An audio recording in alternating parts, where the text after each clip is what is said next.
Hello everyone and welcome. My name is Karen Doyle and I'm the Operations Director of CTAM Europe. I hope you're all feeling well today and enjoying some sunshine like we are in Manchester. I'd like to introduce you to today's presenter, Jack Davison, Executive Vice President of 3Vision. I'm sure many of you know Jack already. 3Vision are a leading international content consultancy, and Jack is a regular of ours for webinars and also as a speaker or panelist at our live events, when the world allows us to have live events, of course. Today, Jack will be presenting on the hot topic of Quibi and their $1.75 billion bet on short form. Jack's presentation today is due to last around 30 minutes, and then we'll have time for a good Q&A session at the end. Please post your questions by using the Q&A button and Jack will answer them when he's finished. So sit back and enjoy, and I'll now hand you over to Jack. Thank you. Thanks, Karen.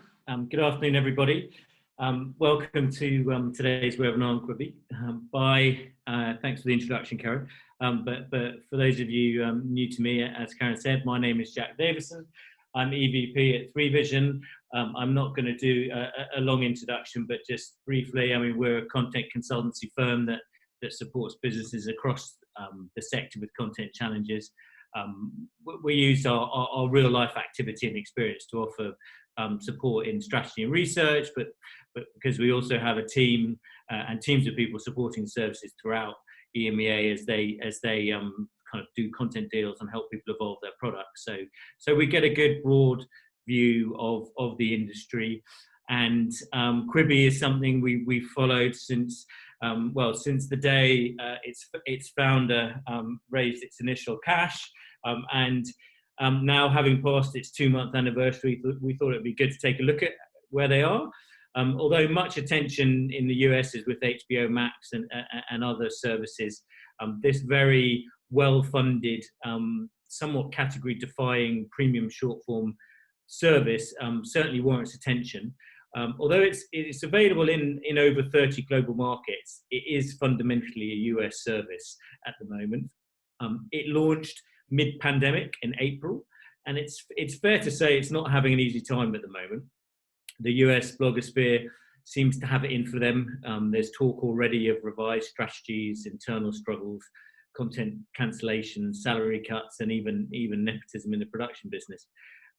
We're very happy, as Karen says, to take questions at the end with the Q&A. If you're watching this on demand later, we're also always happy for people to reach out if there's anything here that raises questions. Let's start with the basics. As you would be forgiven, I would say, for not knowing a great deal about the service, given its very US centricity. The service is intended to give a premium entertainment experience that's fully designed for on-the-go mobile viewing. The emphasis is on the premium content side of it and the fact that it's specifically designed for mobile, something the company claims has never been attempted before. The content is all short form, with episodic content running typically 10 by 10 minutes.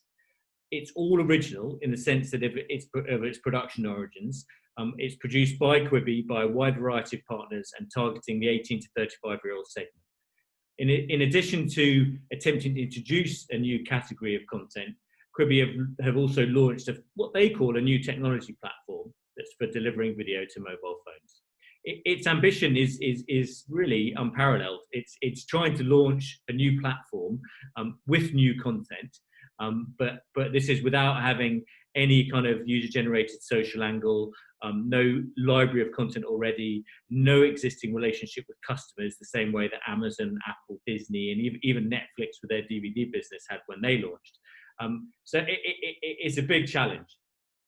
The company was founded in 2017 by Jeffrey Katzenberg when his holding company raised $600 million to build the platform.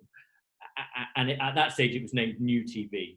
In July 2018, they closed the first round of funding with a further $400 million, bringing the total to $1 billion and also giving it a lot more attention.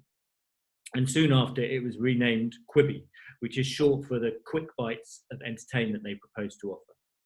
In March, they closed $750 million in a second round of fundraising, bringing their total to $1.75 billion. In the words of their CEO, Meg Whitman, the new financing that they made this year in March was made to ensure that the company would have financial flexibility and runway to build a long-term business. Investors include a number of strategic ones and a list of major media companies. The production companies who invested offer not only financing, but also the ability for Quibi to tap creative talent. You can see here the media companies involved, and you can see that the starred companies are the ones who involved as first round investors. And according to reports, the company's last round and final round of investment contained both some of these existing investors, like the Alibaba Group and the studios, along with Katzenberg's own holding company. And it's clear that the rationale for many of these investments, the ones made by production companies, was to get to the front of the queue when it came to commissions for new productions. In addition to the US studios, you'll spot that this also includes ITV, who came in on the first round, and the BBC Studios, who came in later. Behind it is a double team that brought it all its attention, along with all of its investment. There's Meg Whitman, who was ex-Hewlett Packard and eBay, and Jeffrey Katzenberg, who was the former chairman of Disney and the co-founder and the CEO of DreamWorks. There's no doubt that their involvement and their presence has increased the attention, and in Katzenberg's case, given them the chance and the investor goodwill to give this a go. However, I say this with caution, and the risk of being accused of ageism, but having these two of the face of a product targeting 18 to 35-year-olds may not have helped them right now. They don't speak directly to either their consumers or perhaps more significantly, the commentators in the US who are writing about the service. And I suspect that some of the harsh words coming from many of the bloggers today are somewhat unfairly fueled by this disparity. But they're not alone. They have a management team of exceptionally high caliber. They have teams, very experienced individuals in content, marketing, news, product, technology, everywhere. And that comes from Netflix experience, CAA, DC Entertainment, Snapchat, Hulu, Viacom, Vice, Lionsgate. There's a long list. But I have to say, we say with no hesitation, it is a significant gamble that people are going to pay for high-end short-form video designed for the mobile. But as Lachlan Murdoch, who's now the CEO of the Fox Corporation, said in October, if anyone can make it work, it's Jeffrey. Named, as I say, for the quick bites of content it offers, the company is trying to coin that term actually in a Quibi, which for them means 10 minutes. It offers premium short-form content with a new level of production. The offer has 2 tiers of service, with a $5 per month ad-supported tier and an $8 per month ad-free option. The video load actually is very low. The videos of less than 5 minutes get just one 10-second ad, and the videos that are more than 5 minutes will get one advert as well, but 15 seconds long. Its key USP is the quality of the content. Production levels are at a never before even dreamed of level for short form content. Minute for minute, it's equivalent to around a $6 million an hour budget, much more than what most of the top end UK shows over here would have as a budget on the regular channels, and equivalent to many HBO and other network shows in the US. It claims to occupy a unique space, but you can't ignore its presence in a very crowded market for entertainment dollars and entertainment viewing. The basic pricing is right at the bottom of the pricing scale at $4.99. Its ad-free service is at $7.99, which seems a relatively small premium, but ad loads, as I said, are very, very low, and sitting at $1 more than Disney Plus, that point doesn't seem like a great comparison for us. But in essence, Quibi operates in a spectrum that includes all types of video providers. They wouldn't draw a kind of a spectrum like this with the likes of Snapchat and Facebook at the end. But for us, they should be. To separate other providers of on-the-go short-form content, albeit with much lower production values, it would be ill-judged and would be wrong. Like most other US online video providers, Quibi found a distribution partner for launch. They partnered with T-Mobile in the US, who gave Quibi free for 1 year to unlimited wireless family plan customers. That's exactly the same offer they have for Netflix that they launched in 2017. And now customers can get both at the same time for a year, and then choose only one and keep that one for free ongoing. Quibi's exclusive distribution deal does have its limitations in that qualifying customers have to be on an unlimited family plan with a minimum of 2 lines, which seems like a strange deal given the target market they have. And if you compare, I mean, Disney's deal with Verizon last year was also for 12 months free, but that offer was available to all unlimited wireless customers, as well as new Fios broadband subs, which was a far more expansive deal. And its importance to Disney can't be understated. By February of this year, Disney had, I think, just over 28 million subs, and 20% of them came through Verizon. They did surprise everybody, and you would be forgiven for not realizing it if you live in any of these countries, but they launched in numerous app stores around the world, albeit they did very little other than set a price in any of them, except Canada, where they had a little bit of activity. And there are no alternative versions. Everything's just in English language. Outside North America, there are no adverts, so they're only selling the ad-free version. And you see the pricing here. In Canada, however, Bell are Quibi's exclusive marketing partner, and they are providing Canadian content. They're providing daily content for the platform with 2 Bell Media series, part of Quibi's Daily Essentials, which I'll come on to in a second. They're also marketing Quibi to Canadians via Bell Media and Bell Mobility channels. It's pretty simple. It does what you'd expect it to do. You sign up through Google or Apple app stores. It's monthly billing. There's a standard 14-day free trial period. They're worth 90-day trials available at launch. You can, if you're in any one of these countries, you can jump on it right now after this call. I recommend it to give it a try. Give it a try for 14 days, and then you can cancel, so you won't have any cost. It doesn't take very long to get a feel for it and understand and develop your own views for it. It's worth a try. But to give you an idea of kind of how it works, you open up Quibi. It starts you off in the For You tab, which is the home screen in effect. This uses a vertical card interface. It's the one on the far left with fierce queens on, and you flick it up and get to see a show's title, its basic information, and after a shorter amount of time, if you do nothing, a video will start playing. There's vibration feedback as you swipe through. If you select a show, it will immediately play it, and pressing and holding a card will give you more information, and give you options to follow the show, download it, or share it. How hundreds of shows will be navigated this way is tricky to see. Quibi talk about their personalization algorithms here that will work, but that does leave the cold start issue, as many of you will know if you work in that sort of space. But the next option is browsing, and here you can search by show title, genre, or cast. Then there's following sections and a section where your downloads are. Following could prove to be very useful. That's where your favorites are stored. So if you follow daily shows or people, you can find them in there. So that will get over the issues I mentioned of the algorithms on the For You page not working for a while. During playback, and this is why I recommend you give it a go. During playback, it's a very clean interface. It's got basic play, pause, rewind, fast forward, share, and a subtitles option. And the experience is really slick, and it works very well. There are a few other features being pushed.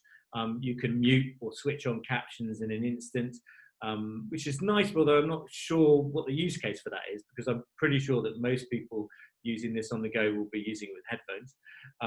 You can skip to relevant sections and chapters, and when you are flipping from portrait to landscape, the controls switch, and they have a neat thing which I don't believe anyone's done before, where the progress bar is vertically positioned in portrait mode, and you can also set, if you're a lefty, you can set that to work with your left thumb rather than your right. But finally, I think more importantly, the unique element, the one they're pushing the most, whilst you're watching, if you switch the angle you're holding the phone, the aspect ratio changes with you. A feature that they call turnstile. It's worth just talking a little bit about that. So when you rotate the device, it automatically flips between aspects. It is very slick. So take a look. Both views have been factored into the creative process, and it is a very innovative element. Katzenberg really is pushing it. He says that Turnstile will usher in the third generation of film narrative, which I think is slightly over the top.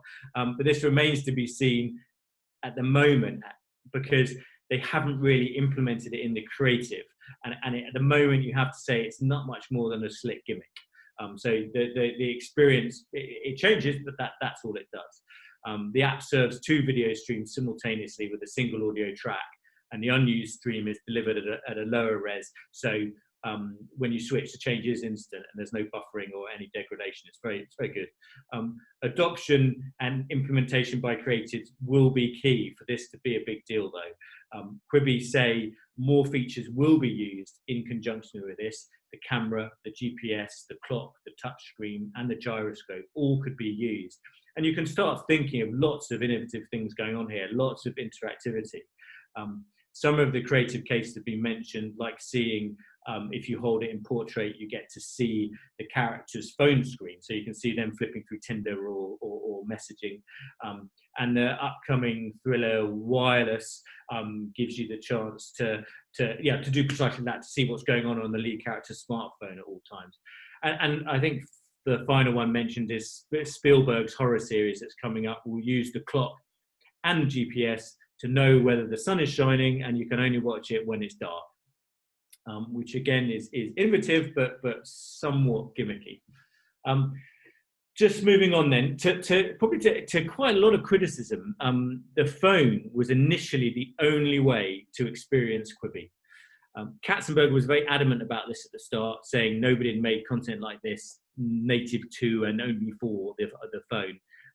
And they wanted to do one thing and one thing well, basically. So they had no way of watching it on TV at launch, no smart TV apps, no Roku apps, no set-top box app, no Fire Sticks, nothing at all. There remains no access to the service on the web. There's still no tablet-optimized version of the app, and it was only post-launch that they've added the ability to cast to the TV using Chromecast and AirPlay. In part, no doubt, due to the pandemic lockdown, but I think they also realised the error of their ways. They've relented on their sensibilities, and they're allowing people to watch this in some ways, albeit limited on the TV. You could admire those sensibilities in some respect, but whichever way you look at it, they created a self-imposed limitation on the usage of the service, which to us seems a little foolish, especially as they're putting in such high production dollars into these shows, and they're made to such high standards. And with that, there are also some other issues that have been picked up in the US and criticised. A few around, you can't take screenshots, you can't share socially any of the content, and you can't kind of push things virally. And given it's a very celebrity-driven service, and given the target audience, they're going to need social media support. So to lock down the app and not allow this to happen seems very limiting. So just moving on to the content, early plans included building, as we said, it's all original content, a very significant volume of content from a number of genres. They plan to spend $500 million prior to launch. They basically split them into 3 categories when they talk about them now. They're those ones here on the screen: movies in chapters, unscripted documentaries, and daily essentials.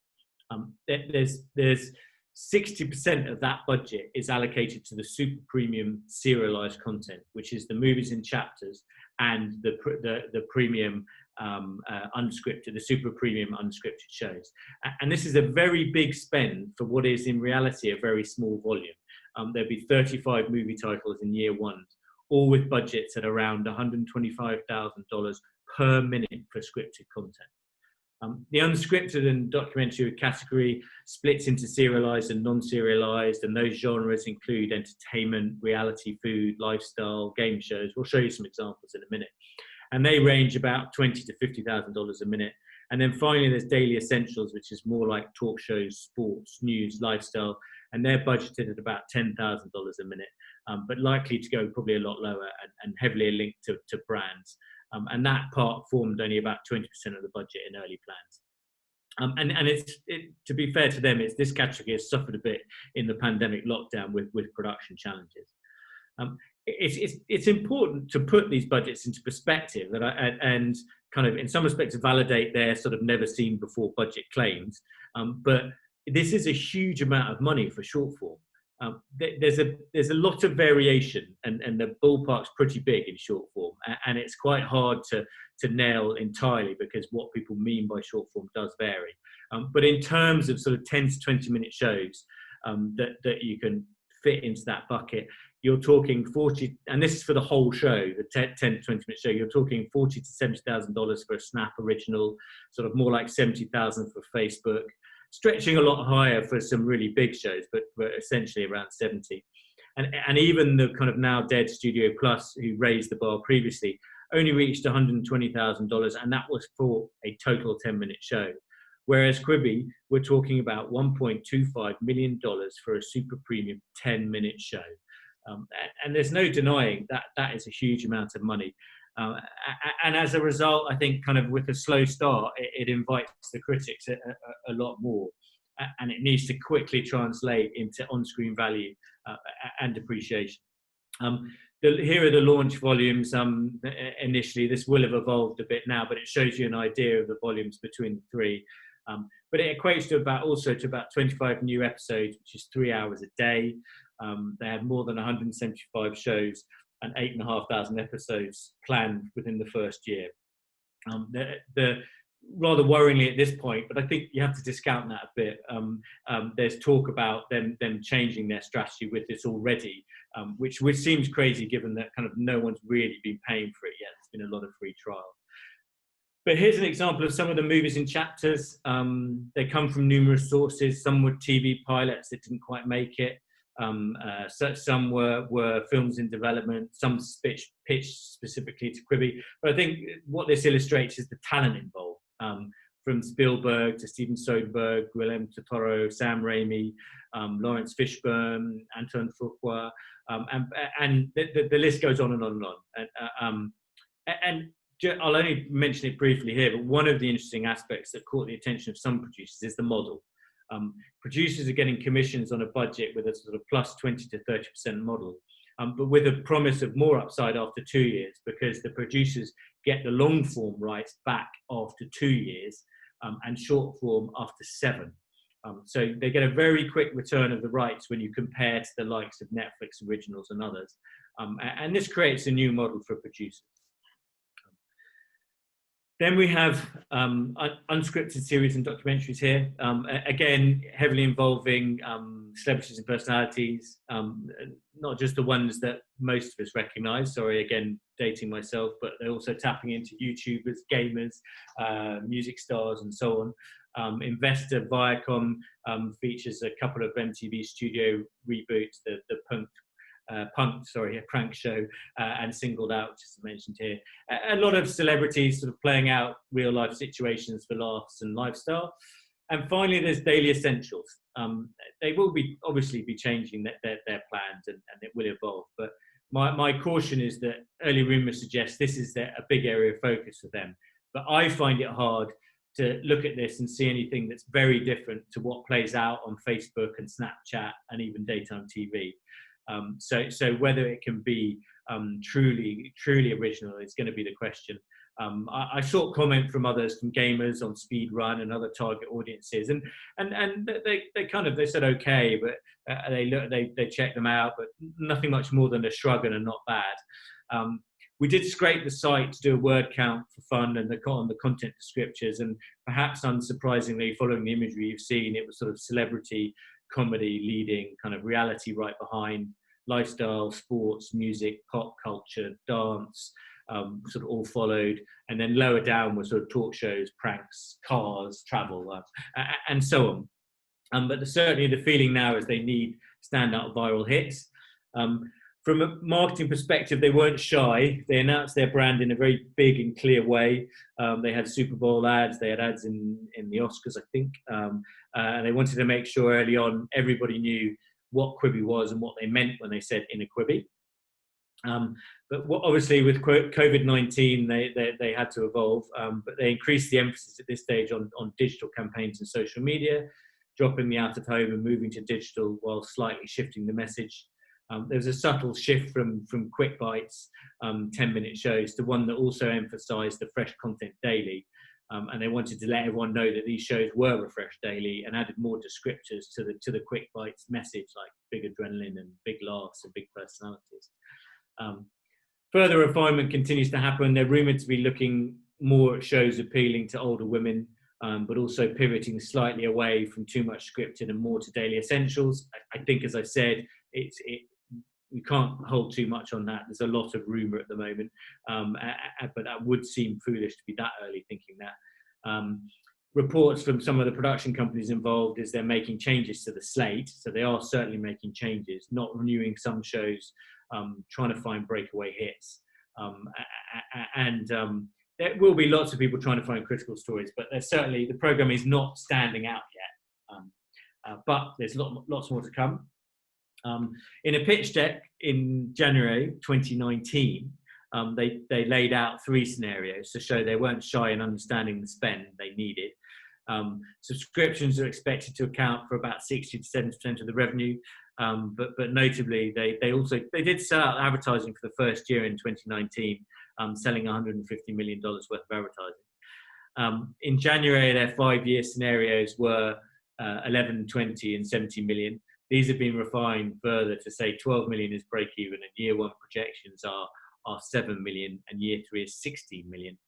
But there are more rumours. I think a couple of days ago I read the kind of internal leaks suggesting they're only expecting about 2.5 million by the end of the year now. I could jump in now as to how they're doing, but realistically the numbers are not clear. Whichever way you look at it, they themselves admit it's distinctly underwhelming as a launch. Their app downloads weren't great. The downloads don't even reflect subscriptions or usage. And Katzenberg himself said the results aren't close to what we wanted. But launching in the middle of a pandemic may not have been a smart move, given they are a mobile on-the-go platform and service. But realistically, we feel there are issues bigger than that, and we said that when they launched their plan back in early 2019. But they are well funded and they're in it for the long run. And I think our caution comes from looking back at the history of short form content, which I'll just go through quickly before we wrap up. But it's complicated because of, again, the definition of short form. But it started really with YouTube, with a slight nod to Atom Films, who were swallowed up by Viacom and Comedy Central. And then the MCNs undertook a kind of online video land grab, monetized almost entirely through advertising. Global players sort of jumped in and bought MCNs in 2009. But the key early points really for the market, maybe not at the start, but to be later, were the launch of Facebook and Snapchat and the launch of social media. At this stage, their video initiatives weren't launched, but they were to become a key driver for short form as we know it now. From 15 to 18, all the alternative platforms came out, launched, and they all failed. Go90 saw Verizon pump millions in only to close, but there were others that would fail. Vine, Vessel, Watchable, whilst at the same time the YouTubers were trying to creep into long form, trying to bring their content to more mainstream places. They had a few premium content-led initiatives, most notably Studio Plus, but Vivendi lost the faith with them and closed them. But nothing fundamentally has changed. Consumers still watch a lot of short form, and now Facebook and Snapchat have been refining their strategies and continue to take TV seriously as a key engagement tool for users. But we also have Quibi. There are pros and cons to the story and their potential. Mobile engagement's not slowing down. Devices are becoming ubiquitous. Connectivity is increasing, more so 5G. Mobile, social, on-demand, all increasingly habitual. Quibi has lots of cash. It's got great talent behind it, behind and in front of the camera, and it's developing a really interesting tech platform. They have an innovative production model, but I do wonder if it slightly erodes their high principle made for short form mobile if they also say they think it has value after two years as long form. And there are telcos out there to support this kind of service. But, and here's the big but, the long-term challenge for us is, will people pay for it? Free at the point of access is the short-form viewing model, and Quibi want you to pay for it. Or at a pinch, they might get the telcos to pay for it, but telcos can't really be relied upon here.